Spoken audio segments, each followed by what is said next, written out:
இளம் பெண்ணுடன் தனியாக இருந்த வீடியோவை அனுப்பி அரசு அதிகாரியை மிரட்டி லட்சக்கணக்கில் பணம் பறித்த 5 பேரை போலீசார் அதிரடியாக கைது செய்துள்ளனர். இந்த விவகாரத்தில் அடுத்தடுத்து 3 பெண்கள் சிக்கியுள்ள சம்பவம் தான் அதிர்ச்சியை ஏற்படுத்தியுள்ளது.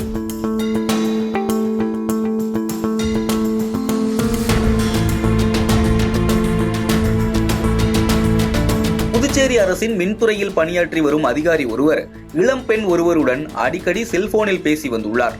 அப்போது அந்த இளம் பெண் அவரிடம் நாம் தனியாக இருக்கலாம் என கூறியுள்ளார். இதற்கு அதிகாரியும் சம்மதம் தெரிவித்துள்ளார்.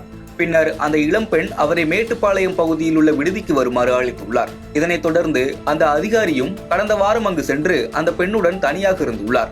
அப்போது இதனை ஒரு கும்பல் மறைந்திருந்து வீடியோ எடுத்துள்ளது. இந்நிலையில் கடந்த சில நாட்களுக்கு முன்பு அந்த கும்பல் மின்துறை அதிகாரியை தொடர்பு கொண்டு பேசியுள்ளனர். அப்போது இளம் பெண்ணுடன் தனியாக இருந்த வீடியோவை அனுப்பியுள்ளனர். அது மட்டுமின்றி அந்த வீடியோவை சமூக வலைதளங்களில் பதிவிடாமல் இருக்க வேண்டுமென்றால் 10 லட்சம் தர வேண்டுமென மிரட்டல் விடுத்துள்ளனர். இதனை கேட்டு அதிர்ச்சி அடைந்த அதிகாரி 10 லட்சத்தை அனுப்பி வைத்துள்ளார். 2 நாட்கள் கழித்து மீண்டும் அந்த கும்பல் மீண்டும் அதிகாரியை தொடர்பு கொண்டு மேலும் பணம் வேண்டும் என்று கேட்டு மிரட்டியுள்ளனர். இதனால் பயந்து போன அதிகாரி உடனடியாக போலீசாரிடம் புகார் அளித்துள்ளார். புகாரின் பேரில் வழக்கு பதிவு செய்த போலீசார் தீவிர விசாரணையில் ஈடுபட்டுள்ளனர்.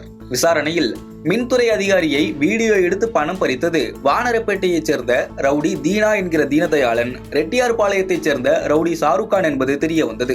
அது மட்டுமின்றி அரியாங்குப்பத்தைச் சேர்ந்த மணிமேகலை, பெரம்பையைச் சேர்ந்த சுகந்தி, ரெட்டியார்பாளையத்தைச் சேர்ந்த சுலோக்ஷனா ஆகியோர் இந்த சம்பவத்தில் ஈடுபட்டதும் தெரிய வந்துள்ளது.